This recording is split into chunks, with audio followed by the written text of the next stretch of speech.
नमस्कार, बहुत स्वागत है आप सभी का अपना उत्तराखंड के इस खास बुलेटिन में। मैं हूं आपके साथ ऋतु भंडारी और शुरुआत एक बड़ी खबर के साथ करेंगे बुलेटिन की, जहां उत्तराखंड में भारी बारिश का अलर्ट जारी किया गया।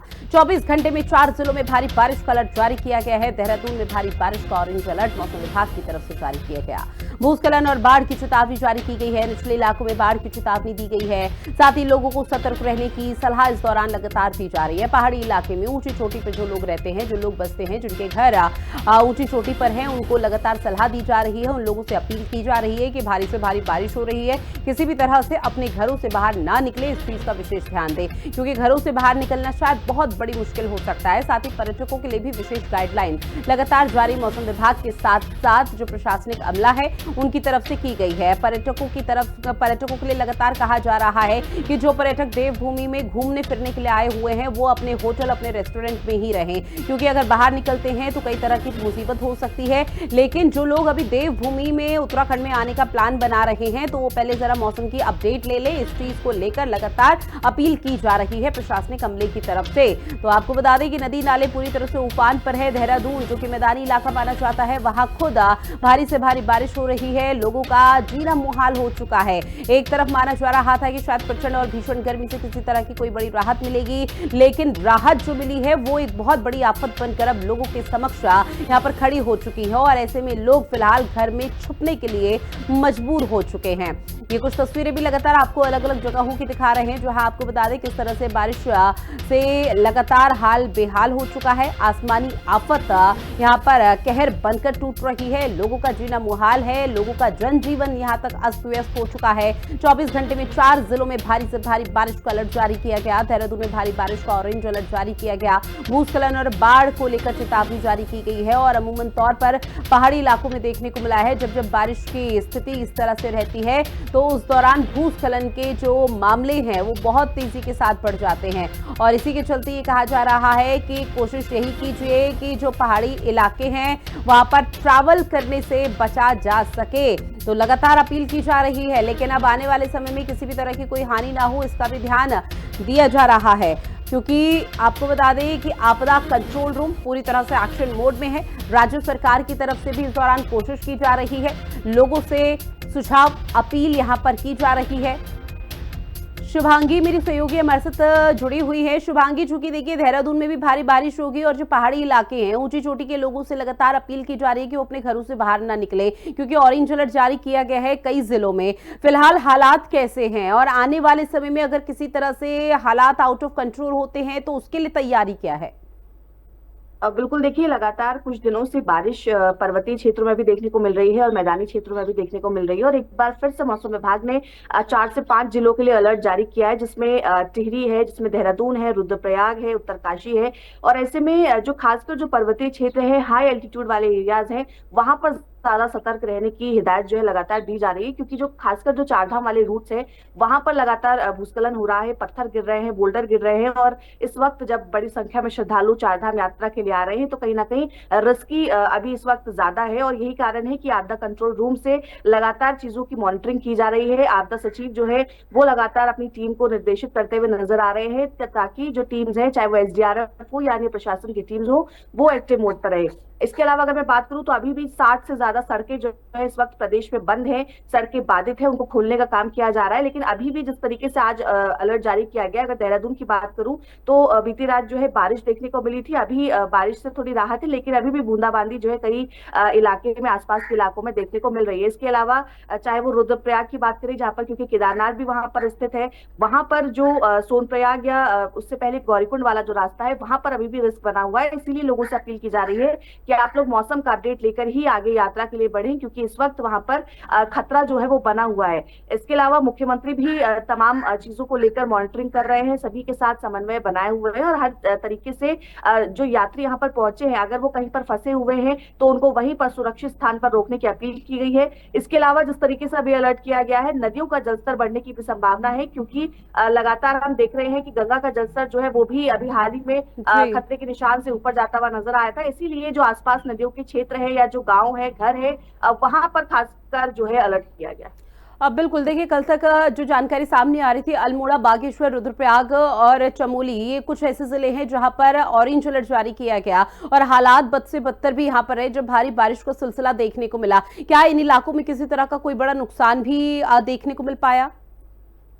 देखिए, ये जो इन जिलों में जहां पर अलर्ट जारी किया गया है, कई जगहों पर जैसे मैंने कहा कि भूस्खलन हो रहा है, क्योंकि अल्मोड़ा की अगर मैं बात करूं, वहां पर क्वारा जो एरिया है वहां पर ऑलरेडी जो सड़कें हैं वो खराब है, और ऐसे में जब लगातार बारिश हो रही है तो हालात जो है वो बद से बदतर होते हुए नजर आ रहे हैं। इसके अलावा रुद्रप्रयाग के जो रास्ते हैं, चाहे वो सोनप्रयाग हो, चाहे वो गौरीकुंड का जो रास्ते हैं जहां से लोग यात्रा करते हैं, या फिर जो मेन भी जो हाईवेज हैं, वहां पर भी इस वक्त जो है रिस्क बना हुआ है। इसके अलावा बद्रीनाथ जो राष्ट्रीय राजमार्ग है, वहां पर भी हम देख रहे हैं कि लगातार जो है भूस्खलन की जैसी समस्याएं देखने को मिल रही है। इसके अलावा जो अन्य पर्वतीय जिले हैं जहां के लिए अलर्ट जारी किया गया है, लगातार लोगों से अपील की जा रही है कि आप ऐसी जगहों पर ना जाएं जहां पर भूस्खलन का रिस्क जो है वो बना हुआ है। और यही कारण है कि वहां पर चाहे वो बुलडोजर्स हो, चाहे वो एसडीआरएफ की टीम्स हो, उन सभी को अभी अलर्ट मोड पर रखा गया है कि अगर कोई भी इस तरीके की स्थिति बनती है तो तत्काल रूप से लोगों को उस स्थिति से बाहर निकाल लिया जाए। और ऐसे में जब आप कांवड़ यात्रा शुरू होने जा रही है, ऐसे में जब चारधाम यात्रा चल रही है और एक तरफ कैलाश मानसरोवर यात्रा के लिए भी आप लोग लगातार उत्तराखंड पहुंच रहे हैं,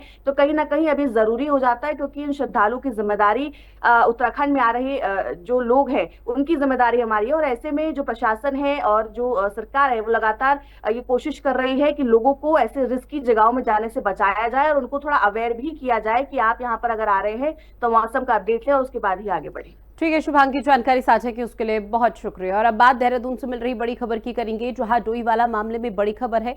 नाबालिग लड़की की संदिग्ध मौत का मामला है, पोस्टमार्टम में नहीं हुई दुष्कर्म की पुष्टि। तो बड़ी खबर, गुस्साए लोगों ने पुलिस पर पथराव भी किया। पथराव में चोटिल हुए हैं पुलिसकर्मी, जहां भीड़ को नियंत्रित करने के लिए हल्का बल का इस्तेमाल किया गया। माइनिंग प्लांट में आपको बता दें कि नाबालिग लड़की का एक शव मिला था, जिसके बाद लगातार कई तरह की पूछताछ और कार्रवाई यहां पर की जा रही है। मामले में 4 युवक हिरासत में भी लिए गए, जिनसे पूछताछ का सिलसिला जारी है। लेकिन यहाँ पर कुछ जो ग्रामीण है वो लगातार इस चीज की नाराजगी दर्ज करा रहे थे कि पहले नाबालिग बच्ची के साथ दुष्कर्म किया गया और उसके बाद उसकी हत्या कर दी गई। लेकिन पोस्टमार्टम रिपोर्ट में खुलासा हुआ है कि किसी तरह का कोई दुष्कर्म या हत्या नहीं हुई है, ये सुसाइड केस है।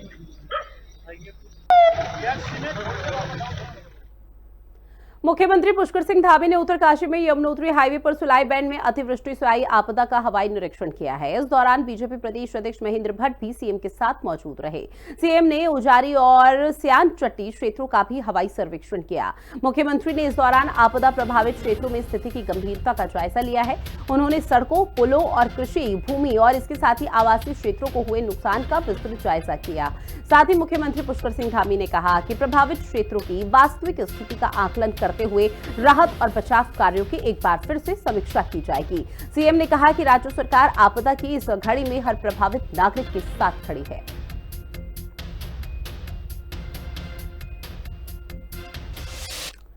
वहीं 14वें बौद्ध धर्मगुरु दलाई लामा के 90वें जन्मदिन के मौके पर आयोजित कार्यक्रम में सीएम पुष्कर सिंह धामी ने शिरकत की। इस मौके पर सीएम ने केक काटकर सभी लोगों को बधाई और शुभकामनाएं दी हैं। कार्यक्रम में मुख्यमंत्री ने बड़ी घोषणा करते हुए कहा कि बुद्धा टेम्पल तक पहुंचने वाली संकरी सड़क का चौड़ीकरण जल्द किया जाएगा, जिसकी मांग तिब्बती लोग काफी लंबे समय से कर रहे थे।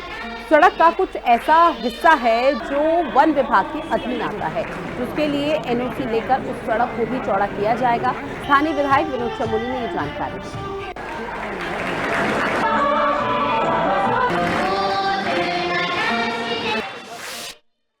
तो आज दलाई लामा जी का 90वां जन्मदिन है और पूरे देश और दुनिया के अंदर बड़े हर्षोल्लास से मनाया जा रहा है। उनकी दीर्घायु की कामना लोगों ने की है। उसी कार्यक्रम के निमित्त हम सब लोग यहाँ पर आए थे। तो क्योंकि मेरा क्षेत्र है, मेरे क्षेत्र में ये इनका बुद्धा टेम्पल पड़ता है, जो अपने आप में एक तीर्थ स्थल है, दर्शनीय स्थल है। और आपको ध्यान में होगा जब हमारे यहाँ इन्वेस्टर समिट चला था तो बाकायदा लोग उसको देखने भी आए थे और लोग आते रहते हैं। तो उसी को लेकर, थोड़ा उसके रास्ते को लेकर और इसकी जो लिंक रोड्स हैं उनको लेकर मैंने आज माननीय मुख्यमंत्री से आग्रह किया है। वहीं नेता प्रतिपक्ष यशपाल आर्य ने उत्तराखंड में सरकारी स्कूलों को मर्ज करने के फैसले पर कड़ा विरोध दर्ज कराया। यशपाल आर्य ने इसे गरीब और गांव के बच्चों को शिक्षा से वंचित करने वाला फैसला बताया। यशपाल आर्य ने कहा कि जरूरी नहीं कि एकलव्य का अंगूठा ही काटा जाए, इसलिए प्राथमिक विद्यालय बंद कर दिए जाएंगे और निजी स्कूलों की फीस इतनी बढ़ा देंगे जिससे कि गाँव गरीब का बच्चा कभी पढ़ ही नहीं पाएगा। वहीं बीजेपी के नेता प्रतिपक्ष के आरोप को निराधार बताया गया। उत्तराखंड में स्कूलों को मर्ज करने का फैसला। यशपाल बोले एकलव्य शिक्षा से वंचित होगा। शिक्षा व्यवस्था में सुधार का कदम बता रही बीजेपी। नेता प्रतिपक्ष ने कहा फैसला संविधान विरोधी। उत्तराखंड में सरकारी स्कूलों को मर्ज या बंद करने के फैसले पर नेता प्रतिपक्ष यशपाल आर्य ने कड़ा विरोध जताया है। यशपाल आर्य ने प्रदेश सरकार के फैसले को संविधान और शिक्षा का अधिकार अधिनियम का उल्लंघन बताया है। नेता प्रतिपक्ष ने सोशल मीडिया में पोस्ट कर कहा है कि जिन स्कूलों को छोटा कहकर बंद किया जा रहा है वे ही गांवों के बच्चों के लिए शिक्षा का माध्यम है। नेता प्रतिपक्ष का कहना है कि ग्रामीण आंचलिक क्षेत्रों में शराब की दुकानों में वृद्धि और स्कूलों की संख्या में गिरावट न्याय संगत तो बिल्कुल नहीं होगा। आर्य ने निशाना साधते हुए कहा है कि ये जरूरी नहीं है कि एकलव्य का अंगूठा ही काटा जाए। शिक्षा को महंगा करके भी तो एकलव्य को शिक्षा से वंचित किया जा सकता है। इसलिए प्राथमिक स्कूल बंद कर देंगे और निजी स्कूल और डिग्री फीस इतनी बढ़ा देंगे जिससे कि गांव गरीब का बच्चा पढ़ ही ना पाए। इस फैसले को लेकर यशपाल आर्य ने सरकार के सामने 3 मांगे रखी हैं। इस मर्जर नीति को तत्काल प्रभाव से रोका जाए। हर गांव में संविधान और आरटीई एक्ट के अनुसार स्थानीय स्कूल की गारंटी दी जाए। शिक्षा में निजीकरण केंद्रीकरण की बजाय जन भागीदारी विकेंद्रीकरण को बढ़ावा दिया जाए। नेता प्रतिपक्ष की मांग का कांग्रेस ने भी समर्थन किया है। वहीं बीजेपी का कहना है कि नेता प्रतिपक्ष और कांग्रेस निराधार आरोप लगा रहे हैं। बीजेपी के मुताबिक प्रदेश सरकार शिक्षा व्यवस्था में सुधार के लिए कदम उठा रही है, न कि किसी को शिक्षा से वंचित करने के लिए। छात्र संख्या कम हो रही है।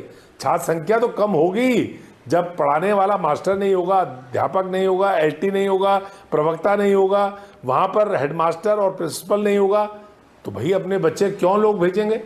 निश्चित तौर पे वो प्राइवेट स्कूल की तरफ रुख करेंगे।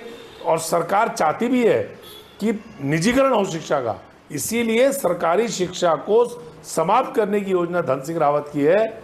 मैं पूरी तरह से सहमत हूं। नेता प्रतिपक्ष ने जो बात उठाई है, पूरी कांग्रेस पार्टी का ये मत है कि किसी भी सूरत में ये क्लस्टर स्कूल के नाम पर 1488 स्कूल बंद नहीं होने चाहिए। ये आरोप लग रहा है कि क्लासेस बंद कर रहे हैं या स्कूल बंद कर रहे हैं, यहाँ कहीं कोई सच्चाई नहीं है। अगर कहीं पर ऐसी स्थिति आ रही है तो उसके लिए एक वैकल्पिक व्यवस्था भी की जा रही है। उनके लिए और अच्छी व्यवस्था करने का प्रयास सरकार का हो रहा है।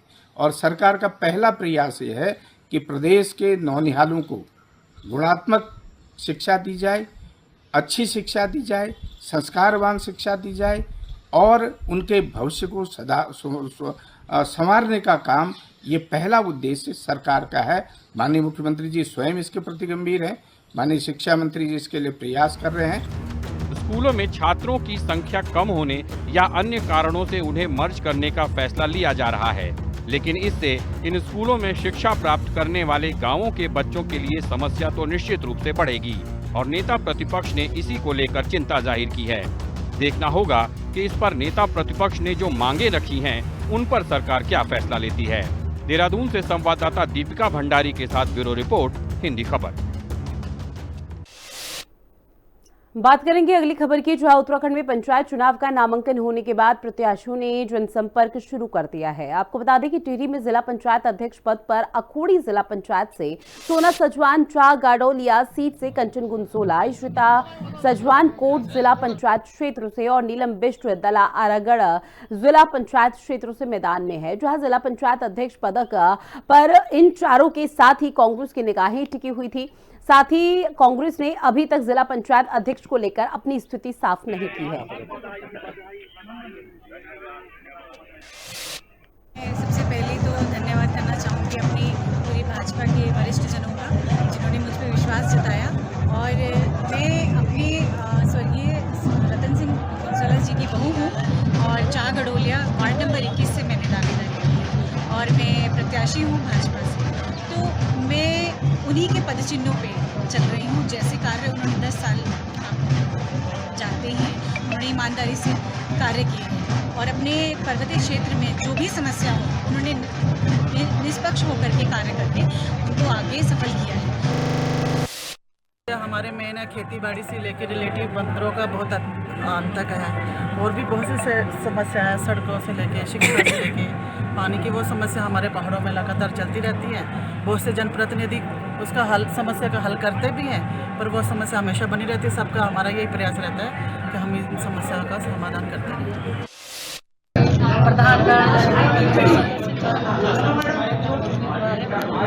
हार्दिक शुभकामनाएं और बधाई देना चाहती हूँ।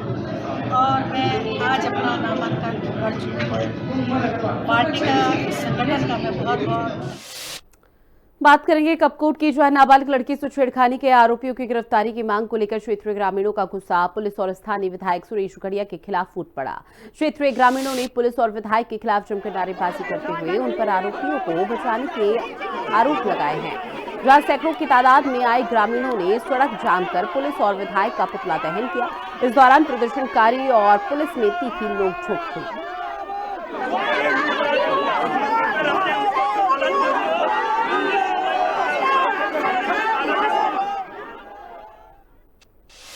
वहीं जनसंघ के संस्थापक डॉक्टर श्यामा प्रसाद मुखर्जी की जयंती के खास अवसर पर मसूरी में बीजेपी ने श्रद्धांजलि सभा का आयोजन किया। इस अवसर पर पार्टी कार्यकर्ताओं और स्थानीय नागरिकों ने डॉक्टर श्यामा प्रसाद मुखर्जी के राष्ट्रहित में दिए गए बलिदान को याद करते हुए उन्हें भावभीनी श्रद्धांजलि अर्पित की। वक्ताओं ने कहा कि उन्होंने जम्मू कश्मीर को भारत का अभिन्न अंग बनाने के लिए अपने प्राणों की आहुति दी है। मसूरी मंडल की इस संगोष्ठी में मेरा आना हुआ। मैं मंडल के कार्यकर्ताओं के माध्यम से इतना ही कहना चाहूँगा इस शुभ अवसर पर कि जो डॉक्टर श्यामा प्रसाद मुखर्जी ने जो संकल्प लिए थे, उन संकल्पों को आज हमारी केंद्र की जो आदरणीय नरेंद्र मोदी जी के नेतृत्व में जो सरकार चल रही है, वो एक एक संकल्प आज पूरे किए जा रहे हैं। चाहे वो 5 अगस्त 2019 का धारा 370 को इस देश से हटाने का हो, उस संकल्प को जो 70 साल पुराना डॉक्टर श्यामा प्रसाद मुखर्जी का संकल्प था, उन्होंने कहा था कि एक देश के अंदर 2 विधान 2 प्रधान और 2 संविधान नहीं चलेंगे, और उन्होंने पुरजोर विरोध किया था। और विरोध करते हुए उन्होंने पंडित जवाहरलाल नेहरू की कैबिनेट से इस्तीफा दे दिया था।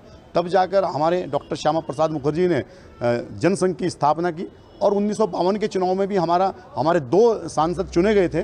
लेकिन आज ईश्वर की कृपा से, प्रभु श्री राम जी के आशीर्वाद से और भारतीय जनता पार्टी के कोटि कोटि करोड़ों कार्यकर्ताओं के माध्यम से जिस प्रकार हमारे 303 सीटें आई। वहीं देहरादून में डॉक्टर श्यामा प्रसाद मुखर्जी की जयंती पर कार्यक्रम का आयोजन किया गया, जहां कार्यक्रम में बीजेपी के प्रदेश अध्यक्ष महेंद्र भट्ट ने कहा कि डॉक्टर श्यामा प्रसाद मुखर्जी हमारे आदर्श रहे और देश की एकता में उनका बहुत बड़ा योगदान रहा है। इस मौके पर कैबिनेट मंत्री गणेश जोशी ने कहा कि डॉक्टर श्यामा प्रसाद मुखर्जी अखंड भारत के लिए कश्मीर को देश की मुख्य धारा में लाना चाहते थे। उन्होंने एक निशान, एक विधान और एक प्रधान का मत रखा था। उन्हीं के पद चिन्हों पर चलते हुए केंद्र सरकार ने जम्मू कश्मीर से धारा 370 हटाकर एक देश, एक निशान, एक विधान के सिद्धांत को साकार किया।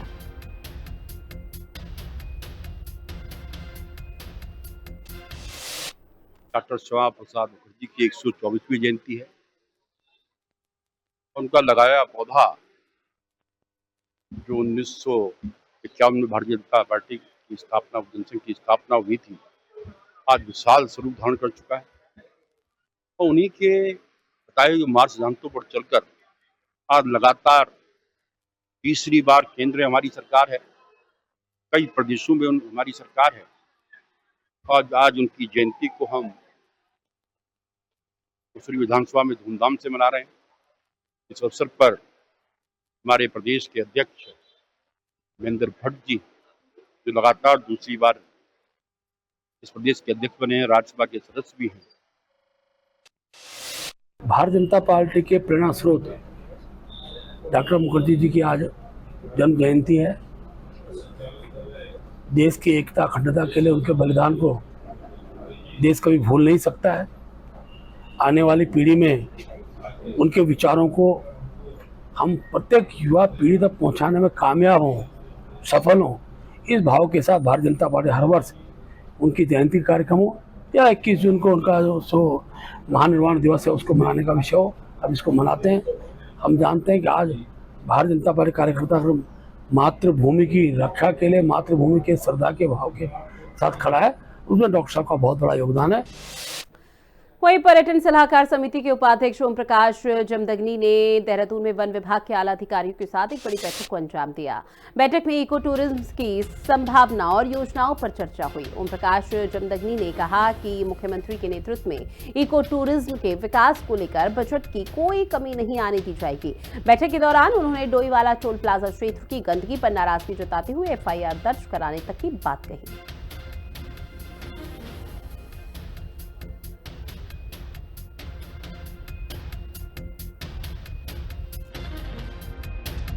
देहरादून जनपद की डिवीजन की एक बैठक ली है, जिसमें PCCF श्री PK पात्रो जी और DFO श्री नीरज शर्मा जी और सभी रेंज अधिकारी उपस्थित थे, SDO इनके उपस्थित थे। मैंने इनको कहा है और इनको निर्देशित किया है कि आप एक तो जो जंगलात की भूमि पर अतिक्रमण हो रहा है, जो कब्जे हो रहे हैं, वो आप खाली कराइए और भविष्य में कोई कब्जा ना हो, इस पर आप गंभीरता से लें और इस पर आवश्यक कार्रवाई करें। दूसरा मैंने जो निर्देश दिया है, क्या है कि जो टोल प्लाजा है लच्छीवाला, आज मैं स्वयं देख के आया हूँ। पहले मैंने कई बार देखा, आज मेरी व्यक्तिगत रुचि थी क्योंकि मुझे इस बैठक में आना था। मैंने वहाँ देखा इतनी गंदगी है, मैंने वहाँ DFO को बोल दिया है, रेंज अफसर लच्छीवाला को बोल दिया है। बात अगली खबर की, जहां मानसून सीजन शुरू होने के बाद जल जमाव की समस्याओं को देखने के लिए देहरादून के मेयर सौरभ थपलियाल स्थलीय निरीक्षण करने के लिए पहुंचे, जहां उन्होंने प्रिंस चौक में जाम नालियों के तत्काल खोलने के निर्देश दिए। देहरादून के मेयर सौरभ थपलियाल ने इस दौरान कहा कि रेलवे कॉलोनी के पास नाले के निस्तारण के लिए प्लान बनाने के भी निर्देश दिए गए हैं।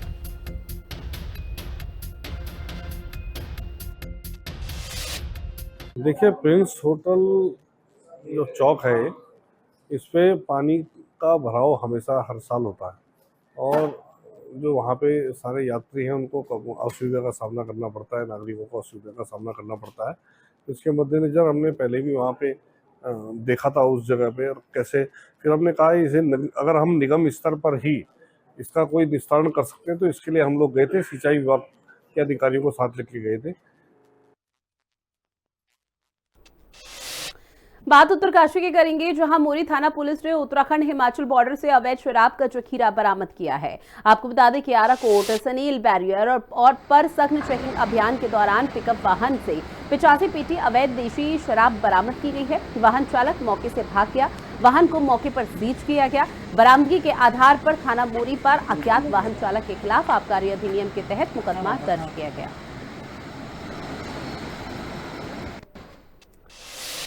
वहीं रानीखेत में मुहर्रम के खास अवसर पर ढोल ताशे के साथ ताजिए निकाले गए, जहां ताजिए के जुलूस के साथ मुस्लिम समाज का अखाड़ा भी इस दौरान मौजूद रहा। आपको बता दें कि इमाम बाड़ा पर पहुंचकर ताजिए करबला में दफनाए जाने को ले गए थे, जहां इस अवसर पर इमाम बाड़े में आम लंगर का भी आयोजन किया गया।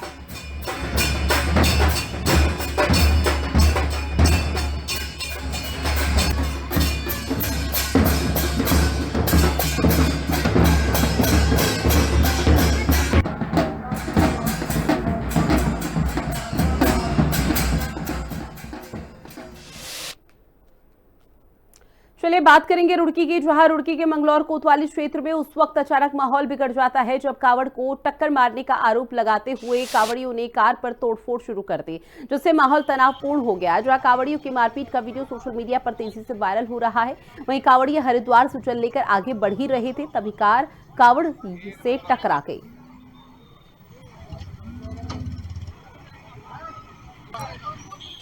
अब खबर लक्सर से है, जहां गन्ना विकास समिति के चेयरमैन पद पर चुनाव शांतिपूर्ण ढंग से संपन्न हो चुके हैं। यहां बीजेपी प्रत्याशी अनुराग चौधरी को निर्विरोध चेयरमैन चुन लिया गया। चुनाव अधिकारी पुष्कर सिंह पोखरिया ने बताया कि चेयरमैन पद के लिए अनुराग चौधरी का एकमात्र नामांकन रह जाने के चलते उन्हें निर्विरोध चेयरमैन घोषित कर दिया गया है। इसके साथ ही अनुराग चौधरी को जीत का प्रमाण पत्र भी सौंप दिया गया। जीत की घोषणा होते ही अनुराग चौधरी के समर्थकों और बीजेपी नेताओं ने ढोल नगाड़े से उनका जोरदार तरीके से स्वागत किया। भारतीय जनता पार्टी का बहुत आभार है जी, मेरे को भरोसा जताया। माननीय मुख्यमंत्री जी का आभार है जी, हमारे विधायक जी संजय गुप्ता जी, जिन्होंने मेरे को भरोसा जताया और मेरा साथ दिया और उनकी उम्मीदों पर खरा उतरूंगा और जो मेरे 50,000 भाई किसान हैं, उनकी जो भी समस्या होगी वो आज से उनकी नहीं है, वो मेरी समस्या है। उनका निरकार करके उनकी सेवा करूंगा और आपका बच्चा हूँ, आपसे सीखूंगा भी। सिखाने की बात तो कह नहीं पाएगा कि सिखा दूंगा, लेकिन आपसे सीखूंगा बहुत कुछ। अध्यक्ष पद के लिए 2 नामांकनों की बिक्री हुई, जिसमें एक अनुराग चौधरी जी ने नामांकन किया, दूसरा अखिल पवार जी ने नामांकन किया। और इसी प्रकार उपाध्यक्ष के पद पर केवल एक श्रीमती सर्वेश देवी जी का नामांकन प्राप्त हुआ, जिस कारण उनको उसी समय निर्विरोध निर्वाचित घोषित किया गया था। और अध्यक्ष के पद पर अखिल पवार जी द्वारा अपना नामांकन पत्र वापस लेने के कारण अनुराग चौधरी जी को निर्विरोध निर्वाचित घोषित किया गया। और चलिए बुलेटिन में इतना ही। आप बने रहिएगा हिंदी खबर के साथ। नमस्कार।